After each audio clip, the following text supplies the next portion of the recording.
মুখ্যমন্ত্রী মমতা বন্দ্যোপাধ্যায়ের দুয়ারে সরকার কর্মসূচি নিয়ে মধ্যমগ্রাম পৌরসভায় সাংবাদিক বৈঠকে উত্তর চব্বিশ পরগনা জেলার দুই মুখপাত্র রথীন ঘোষ ও সুনীল মুখার্জি। মধ্যমগ্রাম পৌরসভার পৌর প্রশাসক রথীন ঘোষ বলেন, জেলায় 199টি গ্রাম পঞ্চায়েত, 25টি মিউনিসিপ্যালিটি আর একটি কর্পোরেশন। জেলা জুড়ে রাজ্যের মুখ্যমন্ত্রী দুয়ারে সরকার বলে একটি বিশেষ কর্মসূচির ডাক দিয়েছেন। এতদিন মানুষকে সরকারের কাছে যেতে হতো, এখন মানুষকে আর সরকারের কাছে যেতে হবে না, সরকারই মানুষের কাছে আসবে। 4 দফায় এই কর্মসূচি হবে। 11টি প্রকল্পের যার যা প্রয়োজন সেখানে মানুষ আপিল করবেন। প্রথম দিন যারা আবেদন করবেন, দ্বিতীয় দিনেই তারা সেই আবেদনের সুবিধাপত্র পেয়ে যাবে।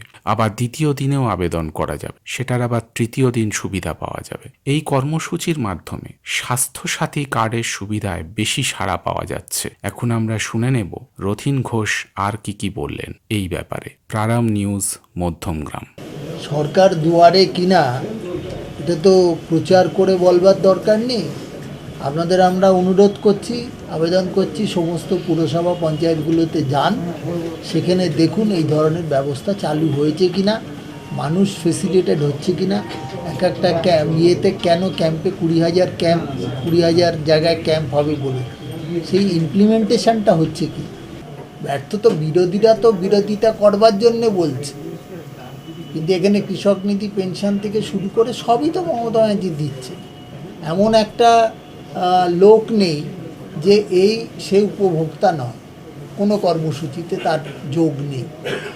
এখন কেউ আয়ুষ্মান ভারতের প্রকল্পের কথা বলছেন বলে যে একটা জিনিস হচ্ছে যে কেন্দ্রীয় সরকার এটা দিচ্ছে, অমুক দিচ্ছে, পাচ্ছে না, সেই জন্য মাননীয় মুখ্যমন্ত্রী বলেছেন সবাই পাক।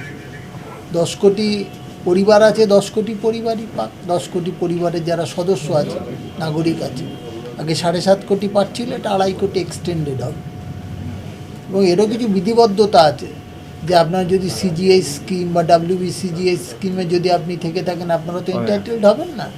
এন্টাইটেল তারাই হবেন যারা এই স্বাস্থ্যসাথী প্রকল্পের আওতায় আসা উচিত তারাই। সবাই কিন্তু গেলেই লাইনে দাঁড়ালেই পাবে না, এটা মাথায় রাখতে হবে।